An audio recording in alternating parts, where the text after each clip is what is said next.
My Life. My name is Brennan, and joining me tonight is Jess. Hey guys, how are you? And Mama K. I'm fine. Hi, everybody.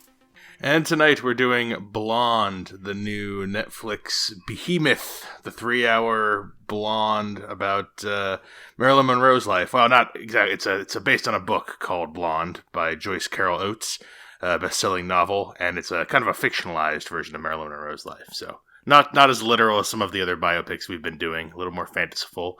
But that's all I knew going in. Yeah. Anything you guys knew at all? Or did you, or at least knew we were doing Marilyn Monroe tonight? Is that, we knew that? I didn't know Blonde. I honestly thought it was like Legally Blonde until I would have liked that. I'm like, oh. That would have been all right. Legally Blonde 3, just Blonde. Yeah, I knew this movie was being made. I knew it was coming out. I didn't really, I guess, know that it was based on a novel she's pretty, famous novelist. And, yeah. And I, of course, know about Marilyn Monroe, but besides that. Based on the best-selling novel by Joyce Carol Oates, Blonde reimagines the life of one of Hollywood's most enduring icons, Marilyn Monroe. That's all you need to know. It's getting garbage reviews on Rotten Tomatoes. I think it's gotten the low 40s and a low 30s on the audience. So, unliked by most. 4 out of 10 critics, 3 out of 10 people. That's still not nobody, but it's not doing super well. But if you haven't seen it, Netflix, 3 hours. Those are the reviews from not us. So we're gonna tell you our thoughts. So this movie is told in several chapters, a bunch of different chapters, starting from Norma Jean when she was just a little kid with her mom, and her mom's mentally unwell and tries to kill her. And then we go through the different relationships in her life, are kind of the stages we do. There's the polyamorous one at the beginning, there's the Joe DiMaggio one in the middle, there's the Arthur Miller one towards the end, and then there's the end where she, I think another movie we did about a rock and roll star from this time had a similar ending. So I'll keep it as vague as I can going in. Mama K, what'd you think of Blonde? It was a really, really long movie and one of the slowest movies we've seen. I think I've said that a couple times in the last several reviews that we've done. But this definitely takes the cake. It was really slow and really hard to watch for a lot of reasons for me. That's where I'm going to start. Yeah, when I saw online that it was 3 hours long, I was like, oh, God have mercy on my soul. And I saw that it didn't have that great of reviews either. So I'm like, this is going to be a tough one. So I procrastinated. I cleaned out my fridge even before I watched this movie. Wow. That was my order of priorities of the day. Oh, you're welcome. I was hoping to get some chores done. I scrubbed the carpet. Yeah, I think we were all in the same mode here, right? Yeah, completely took out my fridge, threw everything out, wiped it all down, did that. So my fridge is all good. And I'm like, okay, now I gotta watch this movie. Yeah. Yep. So I remember I got up to minute 54 and I was like, I can't do this anymore. And I couldn't take a break because at my pace, I knew I wouldn't even finish it in time for the show tonight. So I was just like, sorry, Brennan, I'm taking an L for the team. I got the gist of it. I understand it, but I can no longer continue to watch this. I was afraid to respond to Jess's text to both of us about the fact that she wasn't going to be able to finish it because I was at minute 47 when I got the text. I was like, so you guys, when you guys texted me, I didn't see, or whatever our group chat for the show, you guys texted me and just said oh, I don't want to do this. I can't do it. Apparently, it's I give it a fair shot. I'm not going to make it. I give it a fair shot. 54 minutes, I'd say, is pretty fair. But an hour is a good amount. Yeah, I usually see the group chats and will say be annoyed and then let them do it anyway, or let them skip it anyway. But this one I did not realize until 5 minutes before the show, and I called Jess, and she said, and I was like, "Oh, I didn't realize you hadn't finished it. I didn't even see our group chat." So, so she's on. So she's. I think the reason. Yeah. No, I appreciate you to review the first third, because I think the reason I didn't pick up because I was also watching it. I also procrastinated this and was watching it right before. Usually we watch things kind of ahead, give it a day or two to marinate, and then record. And every once in a while, it'll be last minute. And then it sounds like, all of us were last minute for this. Funny. When I put this on the schedule, I didn't realize it was going to be 3 hours. I just thought it was streaming. Everything we're doing is in theaters, you know? Everything we're doing is in theaters. So there's it costs money if you don't have a thing and you got to drive to it. So I was like, hey, what's streaming new that's accessible for people who aren't going to theaters? Yeah. I tried to buy a ticket to it in the theater. I didn't realize it was streaming. And then I'm like, oh, it's not playing here. And then I was like, oh, wait a minute. It's streaming. No, I would this isn't one I would make us go out of our way to theaters for, based on what I had heard. Right. But it's kind of like neither you saw Capone, the recent Josh Trank movie about Al Capone, but it's also very surreal and like a lot of like. It's like this movie where throughout this whole movie, there's a lot of dream sequency kind of stuff and surrealist imagery. It's very, like a glossy David Lynch. And I'm a huge David Lynch fan, but it's not like, it doesn't feel like organic and hometowny. It feels very, slick. It feels like Josh Trank's Capone. If you've seen that's what this is. But it's a little better than that. That movie is a complete nightmare mess. And this is, not a nightmare mess. It is a nightmare, and it's messy. But it's I find explain yourself. Fits and starts of this. I find fits and starts of this mildly entertaining, and I actually like the first hour the best. So, Jess, I guess you were spared what I thought was worse, which was the rest. I kind of was liking it until the Joe DiMaggio section. I think that was the part where I was like, I don't like this as much. Mm-hmm. And then the Arthur Miller section's a little better than that section. Yeah, and then the end is like super like the last 50 minutes could have been 5 minutes probably. So there's a lot of it that could have been condensed. Like that first part I think part of it, maybe Jess, you can talk to this too, but it was like, we're spending an awful lot of time in this place. I get it. Her mom is mentally unstable. How much do we have to do this? Oh, do you get it? Are you sure? I'm pretty sure after 45 minutes of that, was it conveyed clearly what's happening? Yeah. So there's a lot of that. And if we could have just condensed it down so that we're not, what was the point of that? I mean, this filmmaker doesn't feel very polished or... This guy, Andrew Dominic, has made Chopper, which I have not seen. It's an Australian film. Eric Bana. I've heard it's quite good. Assassination of Jesse James by the coward Robert Ford. It's that long title movie from the mid-2000s, which is also 3 hours long. Killing Them Softly, Brad Pitt. He's like a hitman kind of guy, and there's other hitman-y actors that you'd recognize, like James Gandolfini and who's the other Australian guy? Ben Mendelsohn's in that. That's a fine movie, but this is different than that. Stylistically. So Brad Pitt was in this, or he helped produce it?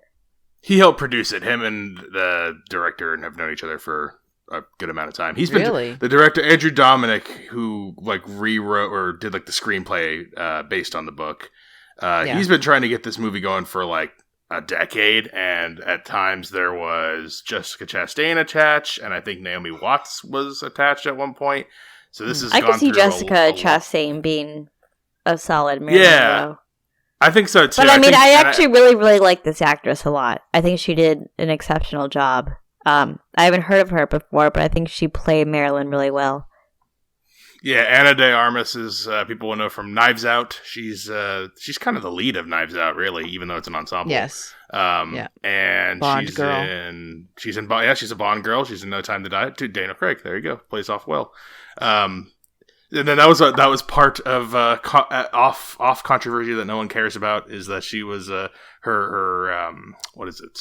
Her ethnicity isn't representative of what Marilyn Monroe was, and I think we could say none of us care about that shit. That doesn't no, matter. I mean, like, she did the hair and makeup like her, like, She just was made to look the part. Yeah, like mannerisms. Yeah, exactly. Like she was just formed to make this, no matter what she looked like from the beginning. She looked like Marilyn Monroe from the end. I think that worked for me for the first part that you saw, Jess, was I thought, because I was kind of listening for her accent. I've seen her in a lot of things, and she mainly plays with, her natural accent. And so I was listening for that, and I thought, wow, she's doing a really good job. It fell apart with Joe DiMaggio. I heard nothing but her as opposed to Marilyn. And then with Arthur Miller, it was sort of a mishmash in between. So I'm thinking, was this film, was the later part, or the earlier part filmed later, where she had more time to get, the dialogue coach all, set or everything. I'm not sure or what happened, but it did start to fall apart a little bit for me later. Her acting was, I thought, was fine, but the accent thing did come through a little bit. They had to work on the accent with her, apparently quite a bit offset. But no, I didn't really notice it in the beginning. But again, the beginning is what I liked more. I actually I liked the relationship with. So the first relationship is with Charlie Chaplin's son, Charlie Chaplin Jr., and Edward Robinson Jr. Edward G. Robinson's, yeah. I thought they were like brothers. It seemed like they were. Yeah, at least talk like they had the same dad. Are they brothers? They were in like a polyamorous relationship. But like the conversation was like, oh, you don't know like my dad, and I thought they said our dad 'cause they look similar and they kind of just seemed like they came from similar backgrounds. So I wasn't sure about that. I feel like they did look very similar, but they did. Yeah, if you didn't know the it's that they're based on real life famous people, just like a lot of people in this. So. But yeah, they're also I kind of like that part because they bond over being the like lonely starlets kind of, for like the people who like are thrust into starlight, but like that's not really like the two juniors, they're born juniors, like they've had no choice in the matter. They were going to be sons of famous people, and then Marilyn, she came from nowhere, which they kind of like, but her rise, or at least what we're led to believe in this version of the movie, her rise is just terribly painful. And that's really what I got most of this movie is like, it's just very depressing watch. It's a very sad, gloomy, it's just a sad watch the whole time through, all the way. It's just, it's a lot of feeling bad. So it did, and I think that was probably the goal. So I think that was achieved. But oh man, it's heavy all the way through. It is. It's heavy. It's hard to watch for a lot of reasons. I mean, partly because of that, and she's with these two sort of ne'er-do-wells because they're the, they're always going to have something to prove, and Marilyn's the same way. She has something to prove and isn't going to be taken seriously. I don't know that she ever really does get taken seriously at all as an actress. I think, she winds up being a contract player, which doesn't make hardly any money. And that was common back then. But, Yeah, I like that one phone call where it's for Gentlemen Prefer Blondes, which is like one of her big breakout roles. And she says something. It was like, Jane's making $100,000, I'm making $5,000, and I'm the blonde in Gentlemen Prefer Blondes. Yeah, I saw that part too. It made me wonder how much control, and maybe it was said later in the movie, but how much control she had over her career versus she was just being told what to do and just really had no say in just about anything. Yeah, this movie has you believe and again, because this is a fictionalized version of reality, which is kind of annoying. Like, I wish you'd either tell the real exact story, or as close as you can, and like dramatize in the corners, or tell this fictional story, but don't make it Marilyn Monroe. Make it like a composite character that's based on all Hollywood it girls of their times, and tell the same story.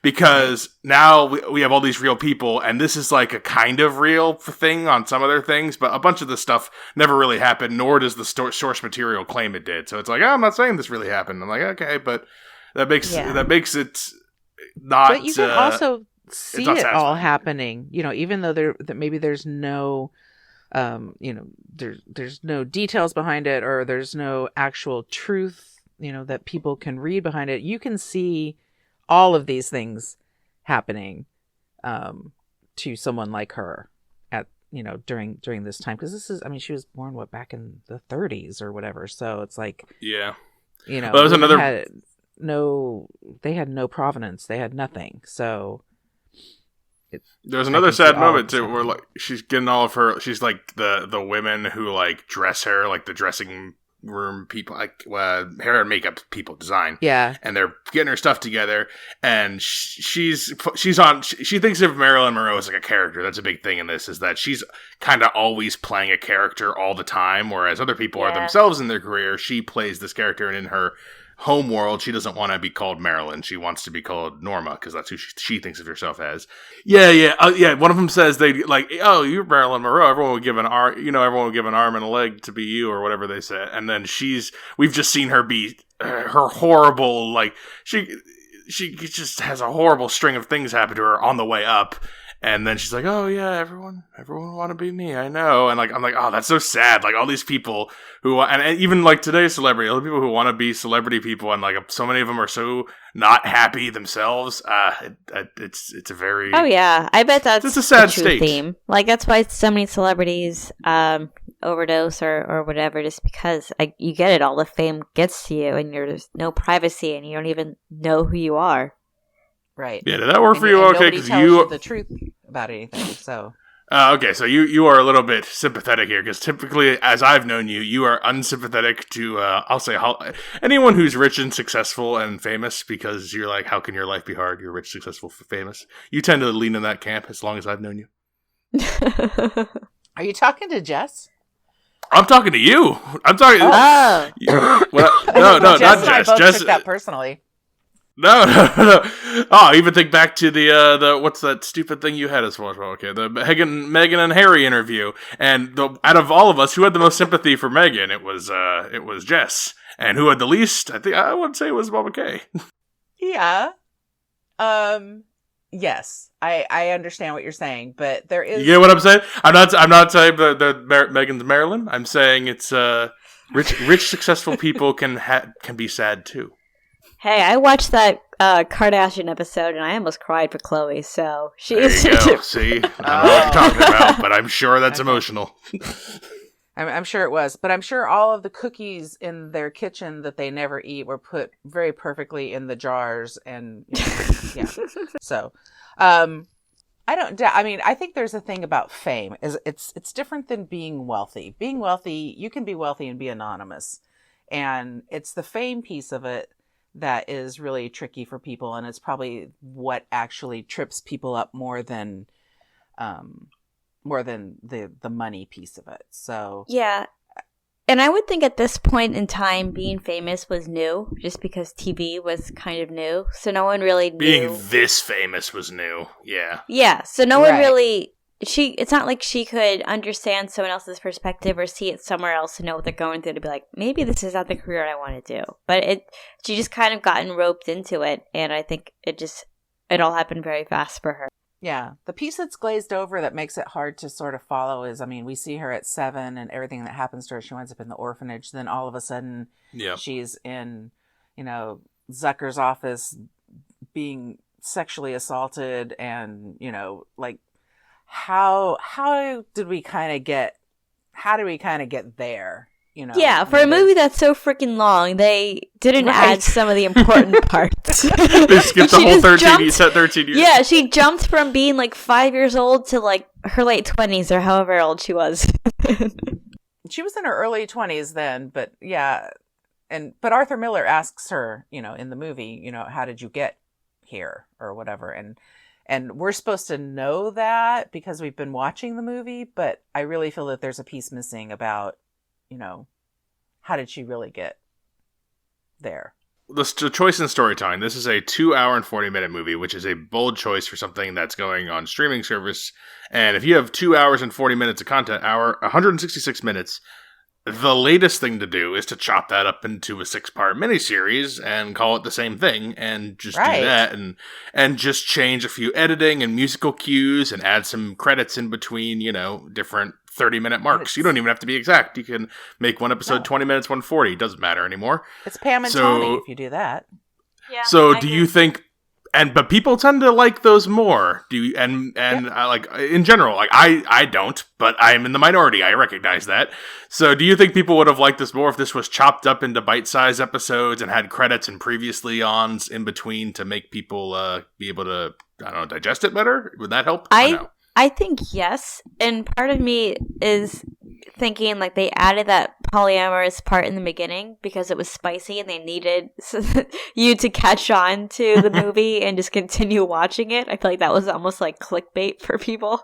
Yeah, there's a lot of clickbaity quality to this as far as the titillation. I think you're right about that. I still think it would have been bad, but they could have. Again, like a TV show, you add the last episode with something suspenseful, and you're like, what's going to happen next? They could have added elements of that in there. Because this was also very jumpy. Like you said before, it was the dream element. Like, even the first scene, when they were driving in the fire, and I'm very bad at history, so I'm like, was the whole part of Los Angeles on fire at some point, or is this her just thinking back to how horrid her childhood was and she associated it with just it burning everywhere? Like these are all stylistic choice. These are all stylistic choices. There was a lot of fire. I mean, I was like, is this her mind, or was there like a time in history where this happened? I couldn't even tell. But in California, everyone always thinks that the wildfires that they're having out there. This is all new from global warming or climate change or whatever. No, I mean, this has been going on forever because that part of the world is not supposed to be inhabited by people. It's like there is no water out there. So there was always been fires like that. There's been many times that the Hollywood Hills have been on fire like that. And so that doesn't seem like a stretch to me. Her house being on fire or whatever. Because that actually, she goes back a few times in the movie to that. It was like she was literally driving through the fire. Like, it was like she was in a desert. Yeah. I think that part was definitely morphed. But well, yeah, it's supposed to be a little fantastical and over the top. But even more so than that, also in the beginning, when she goes home, and the mom tries to drown her, and then she runs to the neighbor's place. The mom's in we see her in a burning building across the hallway, the street, somewhere very close to a neighbor, and we just see the mom go back in with the things for it. I think we're taking things, we're taking it big here. We're taking things surrealist, and we're going over the top, and that's. I think so too. It's probably, but I think there's poor filmmaking during all of that too. I feel like I felt like a Toonces the Cat episode when she was driving the fire. It felt very rear screen projection, but I thought that was I thought that was intentional. I thought that was part of the charm because this is the old part. They also play a lot with the size ratios, like it's in 4:3, 16:9. It goes full widescreen, like it goes all over the place. Yeah, I forgot that. Like aspect my ratio, whole TV wasn't taken up; it was like a square. Yeah, they played with aspect ratios. They played with color filters, a lot of black and white.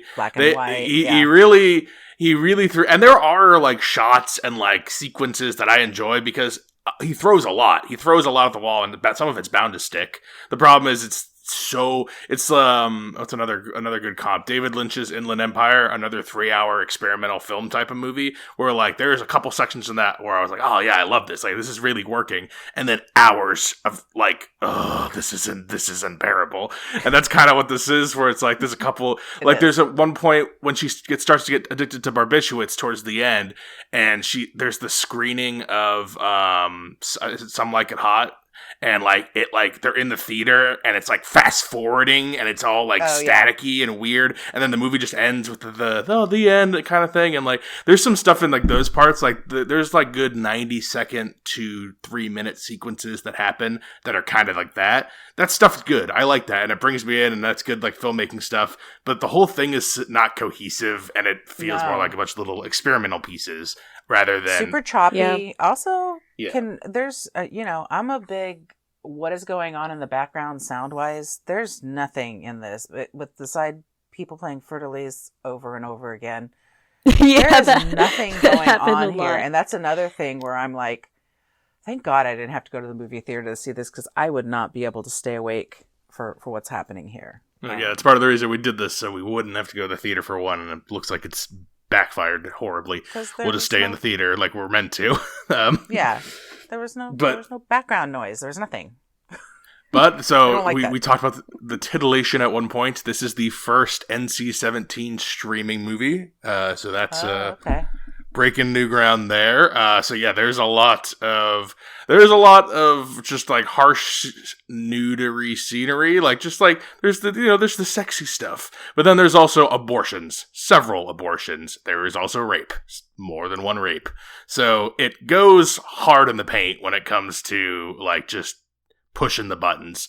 And that's another criticism I've seen from critically people saying like that it's just it's supposed to be the commentary of what is it, sensationalizing and exploiting, but it's doing it so much that it's contributing rather than commenting on. Do we agree? Is that what Emrata said? When I googled it, like every article was about a comment she made. Who said that? I don't know. I'm sorry, quote. Her name Emily. I don't know why I said that.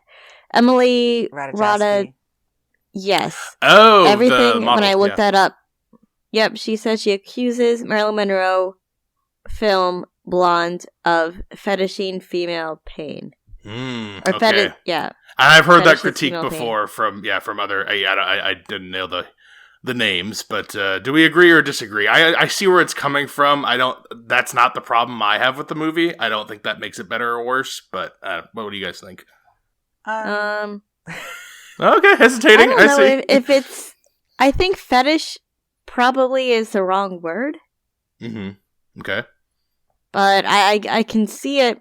But that's what the producers wanted. The 5 producers that are on it, I'm sure they had a consensus. Like let's make this movie go in this direction. And I'm sure the vision was executed. I think the filmmakers got what they wanted out of this. It's just if it worked for the audiences, I guess. Sensationalized for sure. I don't know. For me, it doesn't cross over into fetish. There are some things that they really tried to push, like the love triangle in the beginning, her use of daddy with every sexual partner that she had. And I mean, we can talk about this a little later. The fact that the whole, thread through the movie about her dad. But I think from a male point of view, maybe it is. For me, it was so hard to watch and so grotesque about what was happening to her, and I felt her, her just loneliness and her lack of control over her own self, so desperately that I don't know that a man, if a man is putting it out on the screen, is it fetishizing it? Is that what it's doing? Just inherently, or does that person actually feel that that what's going on? It was, I can't, what Ana de Armas had to go through for that seems really a lot. I feel like as an actress, this has probably been was really a rough role for her to do. So yeah, it's demanding. She's and she speaks positively about the film. She's happy with it. It sounds like, and people's the most positive points have been about her performance. So I think that's right. So that's that. I feel like, is she positive about it because this is really? I mean, even though she is, sort of maybe a de facto Bond girl at some point, it's not the same as this is her first. Knives Out was a little fun thing that. Was great and amusing and fun to watch, but this is considered a serious role, and she really was the only, she was it. So she's the highlight. Yeah. It would be hard, I think, for her to come out and not be supportive of the film. So does it put her in the same spot as Marilyn Monroe? We just saw a whole movie with people not supporting each other on a film, so it's not impossible. Did you see Don't Worry? Did you see Don't Worry, Darling, Jess? Yeah, you weren't on the show, but no, I will see that though. I want to see it, so don't I'm curious to get your take, but yeah, I can already tell I'm not going to like it because I'm of the reviews, but I am very curious. I do want to see that, so don't give anything away.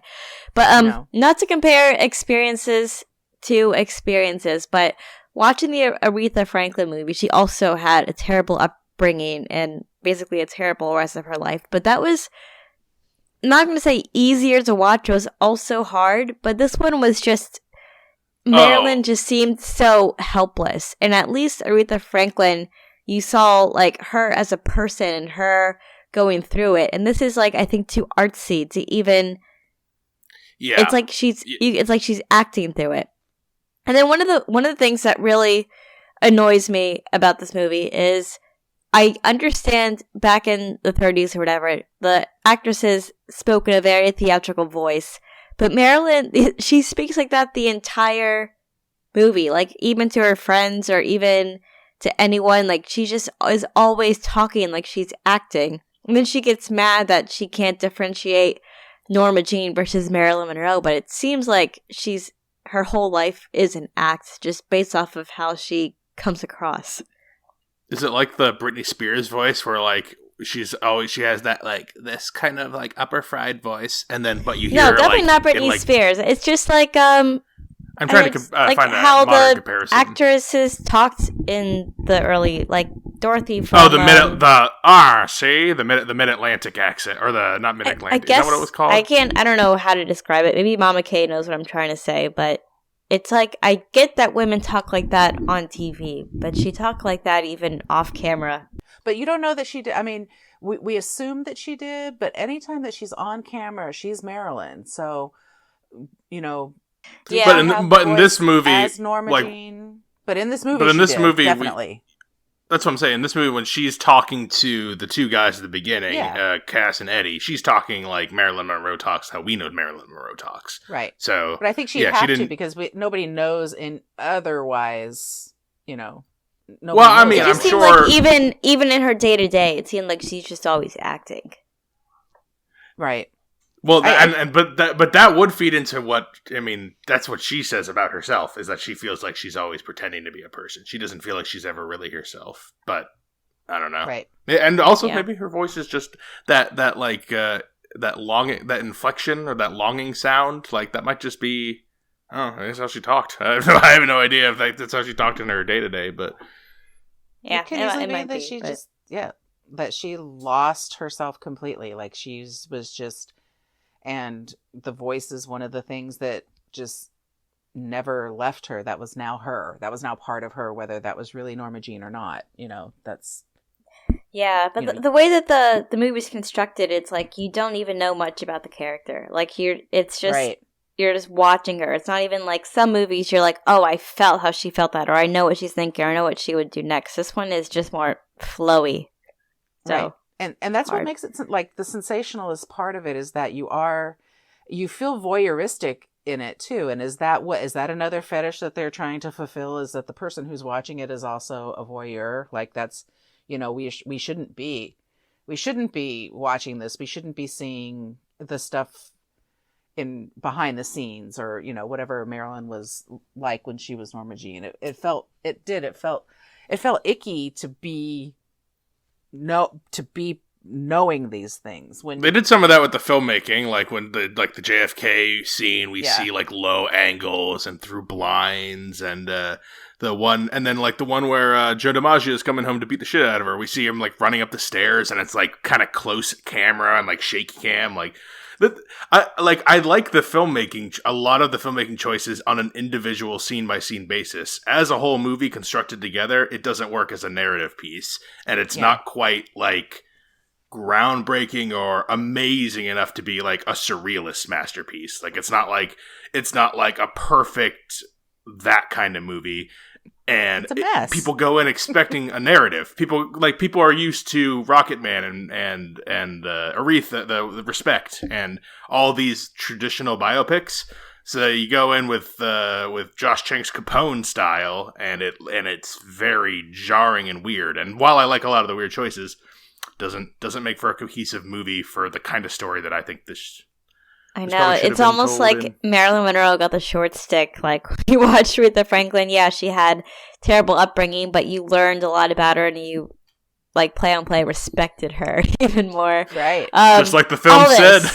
Yeah, Elvis kind of had the terrible upbringing too, and a lot of bad relationship with drugs. So after you watched that, you were like, wow, so many people loved him. He touched so many lives. Like, that's kind of cool. With Marilyn, you just kind of feel like she was taken advantage of. She didn't have any control of her life, and she was just kind of thrown around. And maybe that was it, but I feel like it was not, like, compared to other movies, she kind of it wasn't fair of how you feel about her at the end. Yeah. So, are we going to recommend Blonde, Mama K? Wait, I have a question first. Sorry, I hate to do this, but so the dad thing.